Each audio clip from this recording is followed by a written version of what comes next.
Fatimah putri tercinta Rasulullah berada di depan rumah. Tiba-tiba riuh rendah langkah kaki pembawa jenazah yang hendak menuju pemakaman lewat di depannya. Saat itu Fatimah sedang bersama Asma binti Umaisi yang biasa menemani dan menghibur Fatimah setelah kepergian Rasulullah.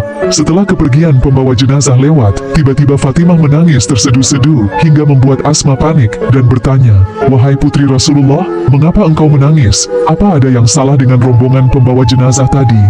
Fatimah mengusap air matanya sambil menjawab, "Setiap orang yang mati akan dibungkus dengan kain kafan yang rapat, lalu akan dibawa ke lokasi pemakaman dengan dipanggul oleh orang-orang yang membawanya. Apa memang seperti itu?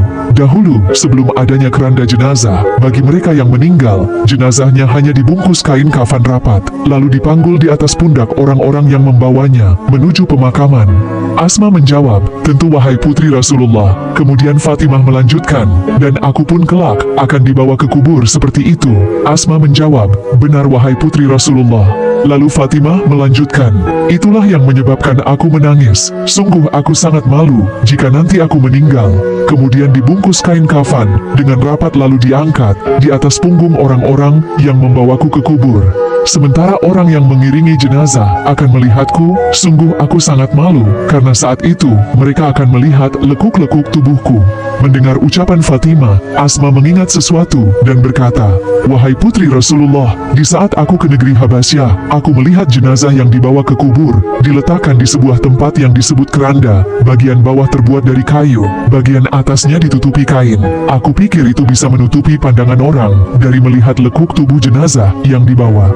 Mendengar cerita Asma ini, tiba-tiba tangis. Fatimah terhenti, dan wajah beliau berubah berseri-seri sambil berkata, "Wahai Asma, sungguh aku berwasiat, jika aku meninggal nanti, tolong buatkan aku keranda mayat, seperti yang engkau ceritakan, agar lekuk tubuhku tidak terlihat saat dibawa ke pemakaman." Dan benar setelah Sayyidah Fatimah meninggal, maka dibuatlah keranda mayat untuknya, sesuai yang pernah disampaikan Asma. Menurut sebagian ulama, keranda tersebut dalam sejarah dikenal sebagai keranda pertama kali dalam Islam. Jaddah binti As'ad bin Qais al-Kindi. Dia adalah istri dari Sayyidina Hasan. Ayahnya adalah As'ad bin Qais al-Kindi. Ia dikenal sebagai orang munafik yang paling berbahaya pada masa awal kedatangan Islam. Setelah ayahnya wafat akibat dibunuh oleh seorang Khawarij, Sayyidina Hasan diangkat menjadi khalifah oleh penduduk Kufah. Namun ia menghadapi tantangan dari Muawiyah yang mengklaim hak kepemimpinan atas seluruh umat Islam. Sayyidina Hasan tidak ingin terjadi pertempuran darah di antara kaum muslimin, sehingga ia bersedia menyerahkan jabatannya kepada Muawiyah dengan syarat-syarat tertentu. Namun tidak cukup di situ. Muawiyah merasa khawatir bahwa Sayyidina Hasan akan mengubah pikirannya atau memiliki keturunan yang akan menuntut haknya sebagai khalifah.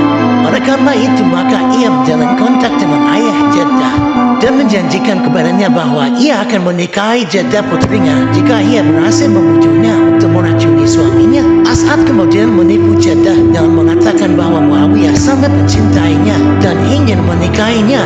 Ia juga mengatakan bahwa Sayyidina Hasan tidak mencintainya dan berencana untuk menceraikannya. Jaddah terperdaya oleh tipu daya ayahnya dan Muawiyah, sehingga ia bersedia untuk meracuni suaminya sendiri. Lalu bagaimana kehidupan Jaddah setelah membunuh suaminya dengan racun? Jaddah mendatangi Muawiyah dengan berharap Muawiyah menepati janjinya dan menikahinya.